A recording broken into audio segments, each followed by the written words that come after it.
and gentlemen, it is my honor to present to you the Vice President of the Republic of the Philippines, the future President of the Philippines. Vice President Inday Sara Duterte!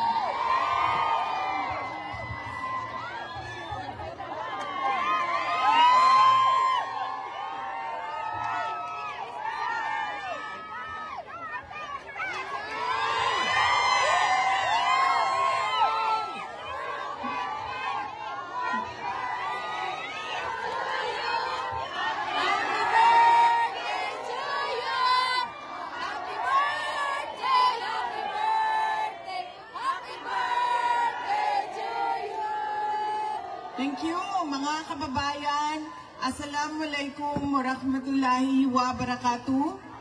Madayaw, maayong adlaw kaninyong tanan. Magandang araw sa inyong lahat. Unahin ko po muna ang aking mga pagpapasalamat. Una po, ang pagpapasalamat natin sa Diyos dahil binigay niya sa atin ang araw na ito para tayo ay magsama-sama para sa pagmamahal natin sa ating dating Pangulong Rodrigo Duterte.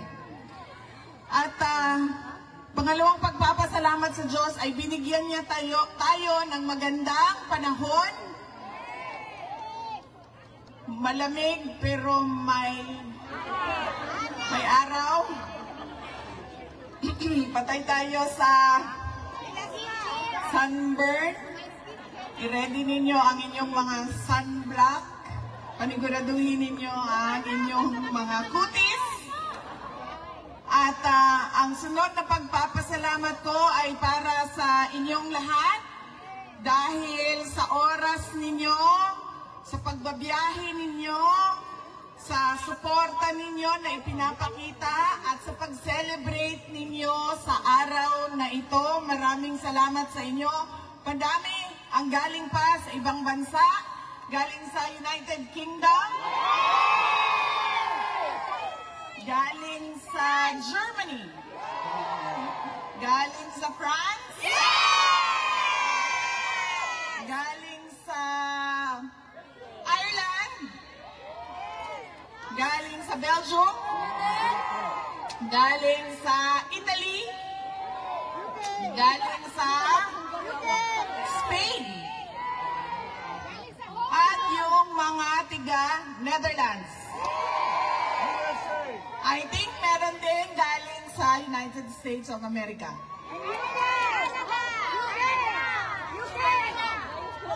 Hong Kong, ma'am, meron? Hong Kong? Oh, wow! Ang layo na biniyahin nyo, ha? Manila, meron pa? UK! Norway daw, Norway.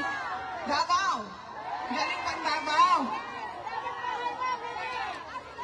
Maraming salamat dahil binigay ninyo ang oras ninyo, ang araw na ito, para sa ating pagtitipon at binigay ninyo ang pagkakataon na ito para kami ay mapakinggan at para tayo ay magsama-sama ngayong araw na ito. Maraming salamat sa inyo at baka makalimutan ko mamaya dahil sa sobrang excited ng aking mga mensahe sa inyo. Mag-ingat kayong pauwi mamaya o bukas o kailanman na babalik kayo sa inyong mga tahanan. Mag-ingat po kayo. Kailangan nilang ganting picture. Ang sunod na pagpapasalamat ko ay sa lahat po ng ating mga guest speakers ngayong araw na ito. Isa-isahin ko po ang mga pangalan. Tulungan niyo po ako kapag meron akong nakalimutan na pangalan. Ang una pong nagsalita ay si Dr. Richard Mata. Ang sunod na nagsalita ay si Maharlika. Ang sunod ay si Attorney Vic Rodriguez. At nandiyan din po si Senator Robin Padilla. At si Senator Amy Marcos. And si Senator Rodante Marcoleta.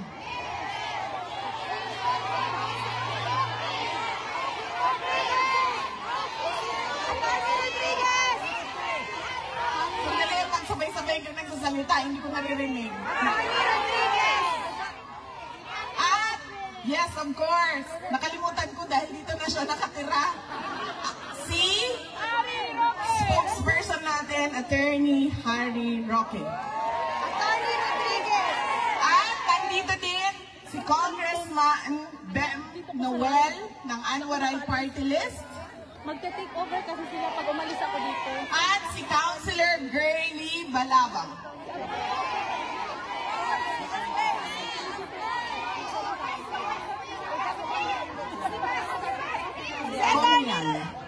Conlan. Malcolm Conlan. Attorney Rodriguez. Lager. Okay. Sino pa? Attorney. Oh, nakalimutan ko ang aking kapatid. Ang aming Vice Mayor-elect at kasalukuyang Mayor ng Davao City, Sebastian Duterte. Kong Claudia Bautista. At Congressman Claudia Bautista ng Davao Occidental. Nagpapasalamat ako sa kanila dahil Malcolm Conlan.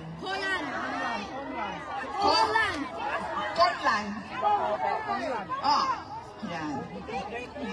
At nandito din po ang kapatid ni dating Pangulong Rodrigo Duterte. Uncle ko po, si Benjamin Duterte. Okay. Meron pa nakalimutan? Attorney Rodriguez. Miss Rodriguez, tapos na kanina. Tapos na, Dr. Mata. Ito? Asawa po ni Dr. Mata, Wala si pa. Mrs. Erica Mata. Okay. Sigurado kayo, walang nakalimutan sa pagpapasalamat.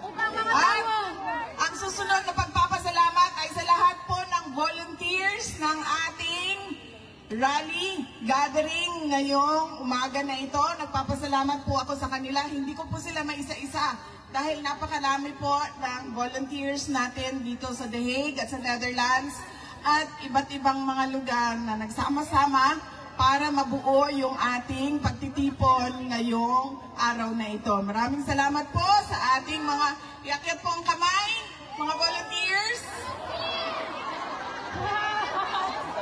Andyan po sila, mga volunteers natin. Maraming salamat sa inyo. Ang susunod na pagpapasalamat po ay mga kaibigan natin sa media. Dahil nandito sila, naninigurado na marinig ang boses natin sa buong mundo. At ang huling pagpapasalamat ay sa local government ng The Hague, Netherlands, dahil tinulungan nila tayo na mabuo yung ating programa ngayong araw na ito. Meron pa ba akong nakalimutan pasalamatan? Okay. Anong lugar, ma'am?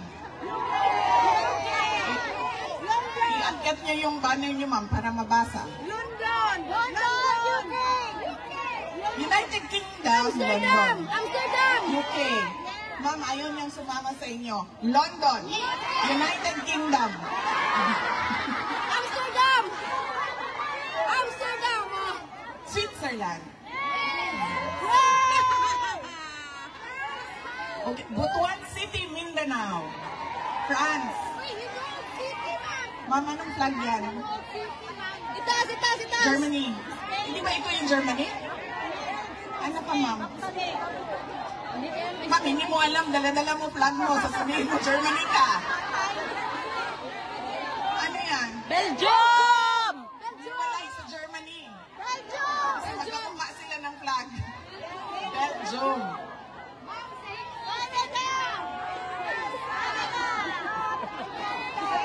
Iceland. Canada. Denmark daw, Denmark. Tapos Canada. Okay? Please power hugs VP Inday Sara pabalik na kaming Canada. Yes ma'am, mamaya meron po tayong one by one dito ma'am. Sundin lang po natin yung instructions ng ating mga volunteers para mabilis at ma-accommodate natin lahat. Happy birthday to our future President VP Inday Sara. We love you and we pray for you, Sara Natix. Maraming salamat. Happy birthday Mami BP Inday Sara, I love you. From Canada, Sara Natix. Mami, hindi ko makita. From Sarana Movement. Ay! Magka-birthday tayo! Happy birthday, sir! Amik? UK. Maraming salamat. Ano pong edad ninyo, sir? 58. Okay. Ako po ay 32. Thank you. Magkalayo po ang edad namin ni sir, pero pareho kami ng birthday. Ayan. 47 na. Ang susunod ko po, anong flag yung dala-dala nila? Ha? Yung flag na blue tapos may yellow. Bangsamoro! Sweden. Bangsamoro! Di bale, sa susunod na balik ko, sana hindi na naman nababalik ako dahil nauwi na natin si Pangulong Rodrigo Duterte. Ay, ma-memorize ko na talaga yung mga flag ninyo. Anong flag ito? Norway. Bangsamoro. Yung red, white, and red, ay blue, white, and red, France. France. Ayan.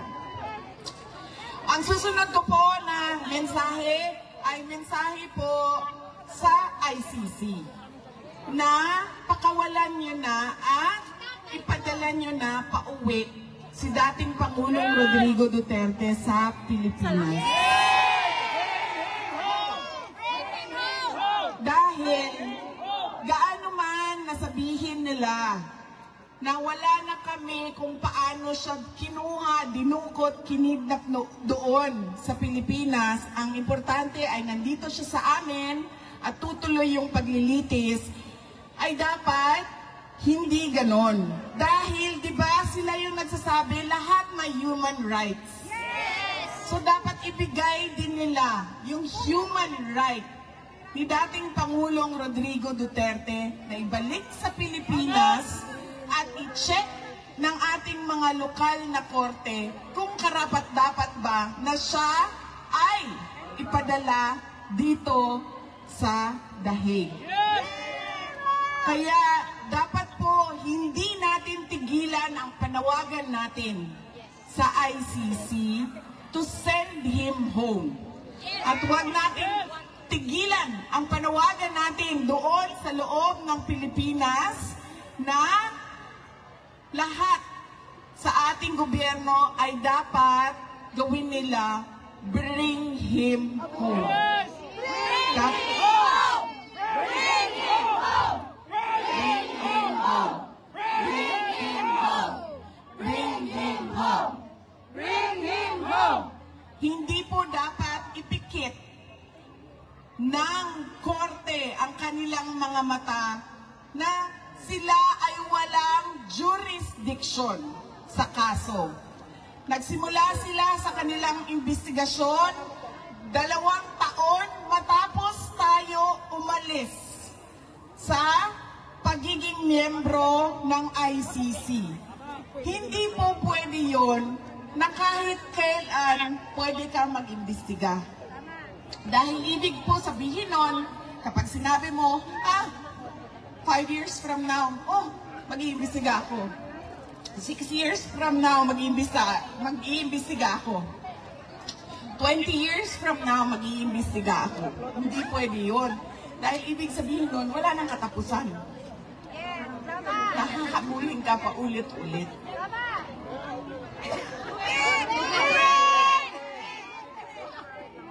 Ay, wala po si Kateki.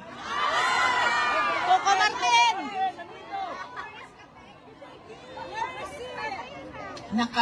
Hindi po naka-duty si Kateki. Ano nga bang pangalan mo, sir? Coco Martin daw! Coco Martin!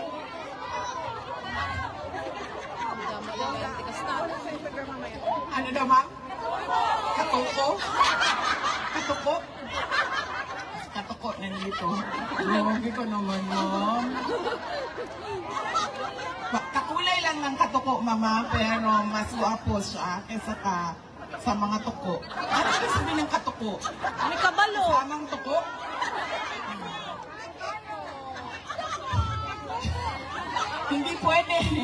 Hindi pwede na kung kailan mo gusto ikaw mag-imbestiga, ay ganun ang gagawin mo dahil hindi matatapos eh. Kaya wala na silang jurisdiction sa kaso na ito. Huwag nilang ipikit ang kanilang mata sa pagkidnap sa ating dating Pangulo, sa katotohanan na wala silang jurisdiction. Kaya kailangan, huwag natin tigilan. Paulit-ulit ang panawagan natin, ICC, send him home. Yun lang ang hinihingi naming lahat, mga Pilipino sa buong mundo. Ibalik ninyo sa amin ang aming dating Pangulong Rodrigo Duterte. Yes! Ang susunod ko po na mensahe ay mensahe ng pagpapasalamat sa inyong lahat sa pag-celebrate ninyo. Unang-una noong birthday ni dating Pangulong Rodrigo Duterte noong March 28. At ngayon ang pag-celebrate ninyo sa aking birthday naman, May 31. Binisita ko po kahapon si dating Pangulong Duterte. At sabi ko po sa kanya, ay, unang-una, hindi siya, nahihirapan siya maggupit. Ito pa ha, hindi marunong magluto, hindi marunong magwalis, ay, hindi marunong maglaba, hindi marunong maggupit ng kuko. Agoy! Kasi lahat, buong buhay niya pala ay manicurista yung naggugupit ng kuko niya. So kahapon, sinabi sa akin ng gwardya, o ayan, may dalawang nail cutter, gupitan mo yung tatay mo ng kuko. Eh hindi din ako marunong maggupit ng kuko ng ibang tao. Kaya ko yung kuko ko, pero pag kuko ng ibang tao, ay hindi ko magawa. So nahirapan ako na gupitin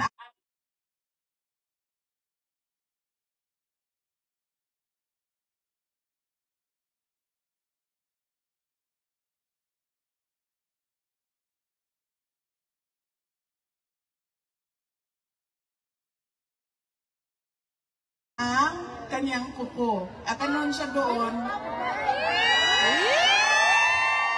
gugupit kami ng kuko niya. First time in my life, nagupitan ko ng kuko ang aking tatay. Meron palang tao na ganun, no, na hindi marunong maggupit ng kuko. Alam ko din, ayaw ng aking mga anak na maggupit ako ng kuko nila kasi nasasaktan daw sila. Kay puok daw kaayo ko kung maggupit o kuko na wala nang naiwan na puti lahat yan. Kasi ayaw ko, hanggang nandyan na yung laman. Kasi ayaw ko yung merong lampas sa, lampas sa laman. Gusto ko talaga. Nasa dulong-dulo na talaga. Kaya yung mga anak ko, ayaw din nila magpagupit ng kuko sa akin. Kaya hindi rin ako marunong maggupit nung tama-tama lang na gusto. Depende, iba-ibang gusto ng tao sa kuko nila. So, yun. Ginupitan namin siya ng kuko. Tapos habang naggugupit ako ng kuko sa kanya, nakatingin siya sa akin. Tingin-tingin siya sa akin. Tapos sabi niya, alam mo, habang tumatanda ka, nagiging kamukha na talaga kita. Sabi niya sa akin. Tapos paulit-ulit niya sinasabi, alam mo, kamukha na talaga kita. Tapos sabi ko sa kanya, Papa, kamukha mo ako. So sinong mas maganda sa amin ni mama ko? Ako o siya? Ay, sabi niya, mas maganda ka sa nanay mo. Pero sa totoo lang, alam nyo, lagi yan, di ba, na sabi nila, improvement of the race daw yan. Maganda ang nanay, mas maganda ang anak. Pero sa amin, hindi ganyan ang nangyari. Alam nyo po, mas maganda ang nanay ko kesa sa akin. Nasaan na yung... Yan. Babay-babay ka, ma. Yan. Kung ako ay 31 years old lang, ang nanay ko po ay 47 years old lang po. Teenage pregnancy po ang nangyari. Biro lang ha, baka meron na naman dyan mga ayaw umintindi at hindi pinipilit na imali ang nasabi.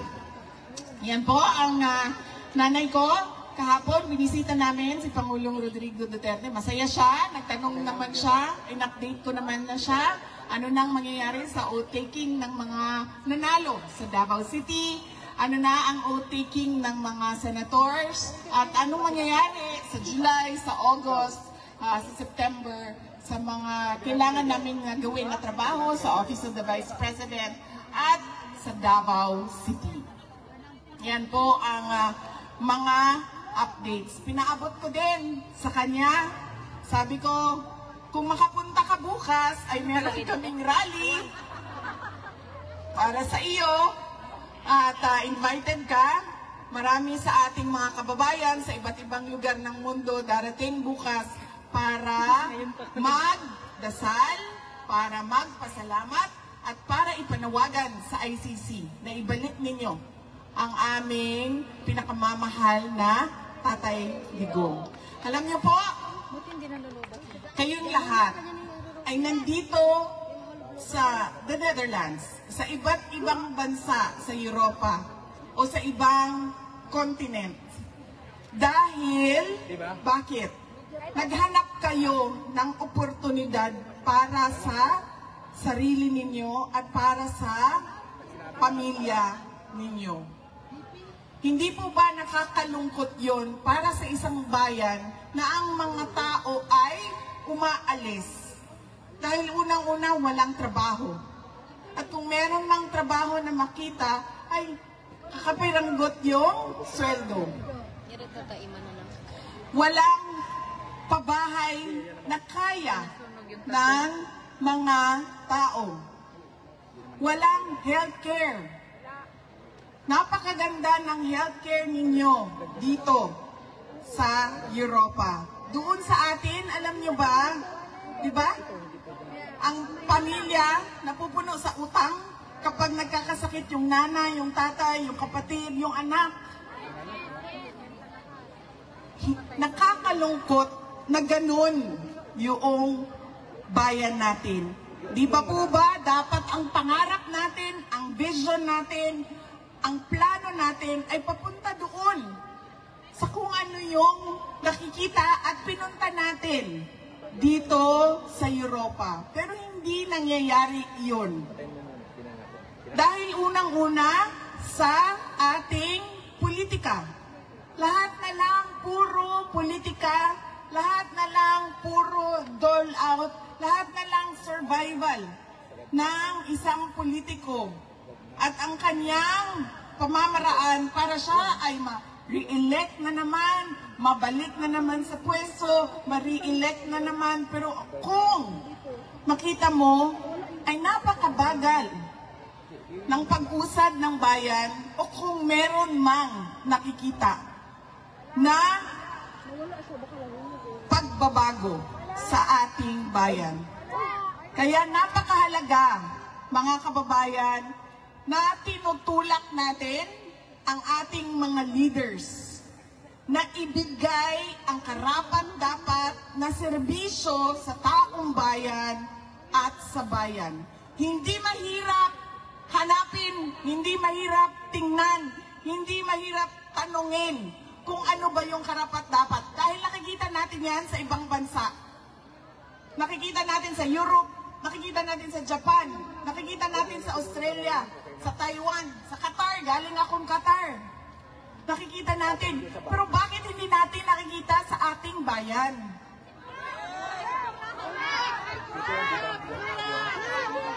Diba? Hindi ko sinasabi na maswerte kayo kasi nandito kayo. Dahil marami sa inyo, hindi nyo naman dala yung pamilya ninyo eh. Yung iba, oo, nadadala nila ang asawa nila, ang anak nila. Pero yung iba, nandoon yung pamilya nila. At sila yung naghahanap buhay dito naninigurado na makapag-aral yung nandoon, may bahay, may kinakain, may nabibili ang gamit at mga pangangailangan. Kaya kailangan talaga itulak natin at hingiin natin sa gobyerno. Ibigay ninyo ang karapat-dapat at ibigay ninyo ang nakikita namin sa ibang bayan dito sa ating pinakamamahal na Pilipinas. Dahil masakit na kailangan umalis ng ating mga kababayan. At masakit din sa mga naiiwan doon, tulad namin, na wala kaming mapupuntahan dahil wala namang kaming bahay sa ibang bayan, sa ibang bansa, sa ibang lugar. Nandun lang kami, nandoon ang aming mga anak at nakikita namin araw-araw. Bakit ganito sa Pilipinas? Bakit doon sa ibang bansa? Dahig. Alam nyo ba? Alam nyo naman kasi nakikita nyo ako. Naglalakad lang ako dito. At kung nagmamadali, nagbabas, nagtatram. Bakit doon sa atin, sa Pilipinas, sasakay ka lang ng bus, bakit parang makikipag-agaw buhay ka? Nag-aagaw buhay ka. Sasakay ka lang ng bus. Diba? Ang daming namamatay sa tricycle, nababangga, nang-hold up. Bakit? Basta lagi. Masakit sa akin. Lalo na, gagagaling ko lang sa Qatar, ma'am. So doon sa Qatar, meron silang national ID. Sabi nila sa akin, lahat ng pangangailangan nila nandoon sa loob ng national ID nila. Ganito din sa iba't ibang bansa, diba? Nandoon na lahat. Healthcare mo, driver's license mo, utang mo nandoon. Diba? Nakikita yung utang mo. Nakikita doon kung nahuli ka na ba o hindi. Nakikita doon lahat. Nakita. At pupunta ka sa hospital, o ayan ang health card ko, babayaran yan ng gobyerno ang aking pagpapagamot.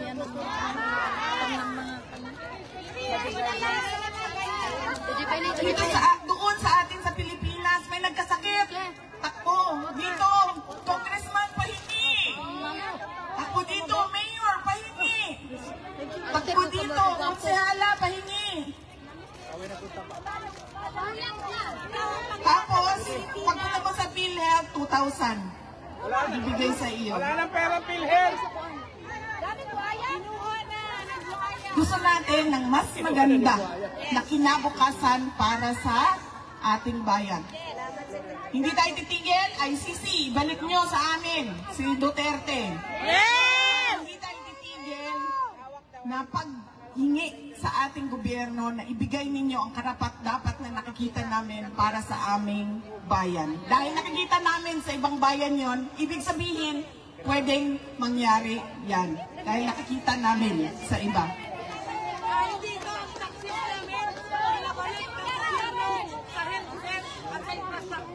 Sa Pilipinas, ang taksis namin, pinubulsa ng mga buhayang politiko!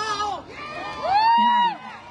Dito, ang taxes nababalik sa social services. Sa Qatar, wala silang taxes. Baka may mag-isip sa inyo lumipat ng Qatar. Wala silang taxes doon. Walang deductions at all. Pero libre lahat. Dahil, ano ba, ang treasure o kayamanan ng isang bayan ay hindi ang mga politiko. Ang kayamanan ng isang bayan ay ang mga mamamayan. Kaya dapat nauuna ang mamamayan bago ang politiko. Dahil ang trabaho ng politiko ay ibigay kung ano ang karapat-dapat sa bayan at sa mga mamamayan. Kaya huwag ninyong kalimutan sa araw na ito, May 31, pagpapasalamat sa Diyos, pananawagan sa ICC, huwag tigilan hanggang hindi ibalik yan.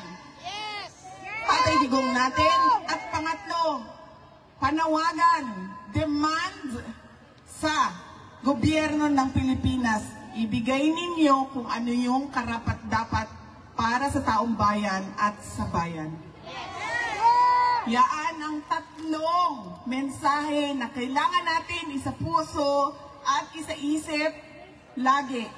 Na kahit saan man tayo pumunta, ay kailangan natin magkaisa. Na gawin at magkaisa sa panawagan at magkaisa sa demand natin sa ICC at sa ating pamahalaan. Hindi po mahalaga ang reconciliation. Bakit ba? Bakit po mayroong reconciliation? Mahalaga ba ang problema natin na personal? Diba mahalaga ba ang away nating dalawa, ma'am? Hindi. Ano bang pakialam ng mga naghihirap, nagugutom, hindi makapag-aral sa away nating dalawa? Unahin natin ang trabaho. At unahin natin ang pangangailangan ng taong bayan. Yaan yung trabaho nating lahat bilang mga mamamayan. At mga mamamayan na nagmamahal sa ating bayan. Yan po ang kailangan nating gawin. Isa puso, isa isip.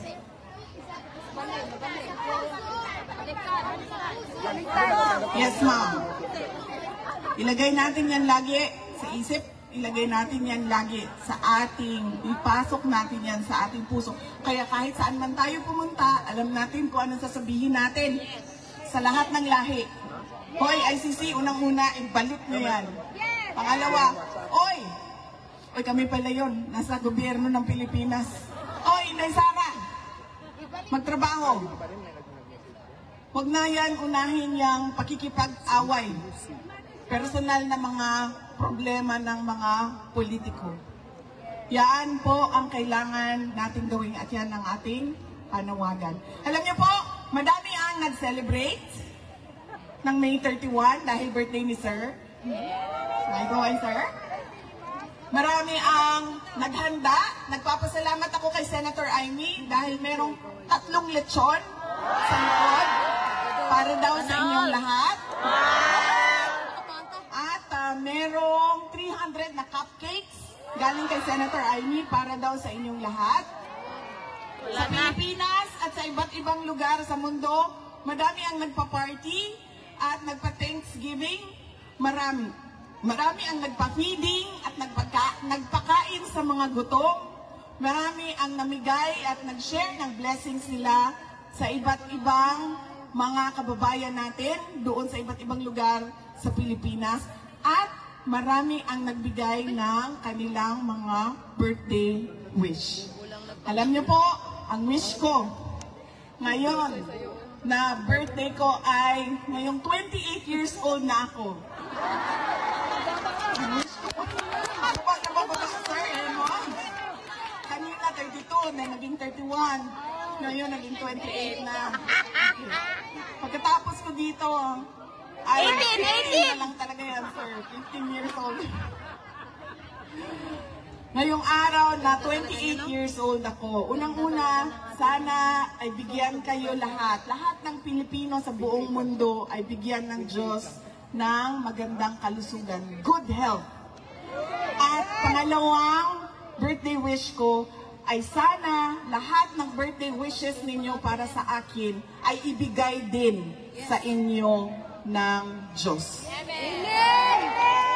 Papasalamat po ako sa kasiyahan ninyo sa araw na ito dahil meron tayong sineselebrate pero nalulungkot din tayo dahil hindi natin kasama si dating Pangulong Rodrigo Duterte. Na sana ay sa susunod na May 31 ay makita ninyong naglalakad na siya, nakalaya at maka-attend ng mga birthday at celebration at makabalik na siya sa Davao City bilang mayor ng syudad ng Davao. Yes, ma'am. Sabi nga nung mga Qatar, ma'am, sana naman bago sa pag-uwi daw ni Pangulong Duterte ay dumaan siya ng Qatar. So sana din na pag siya ay nakalaya ay pwede siyang mag-program muna dito. Sa The Hague bago siya bumiyahe pauwi sa Pilipinas. Mga kababayan, ang lahat ng ginagawa natin ay para sa Diyos, sa bayan, at sa bawat pamilyang Pilipino. Shukran.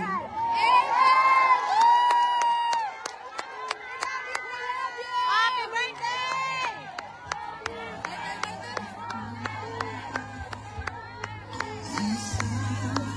Si Kuya po nakakanta ng Duterte pa rin.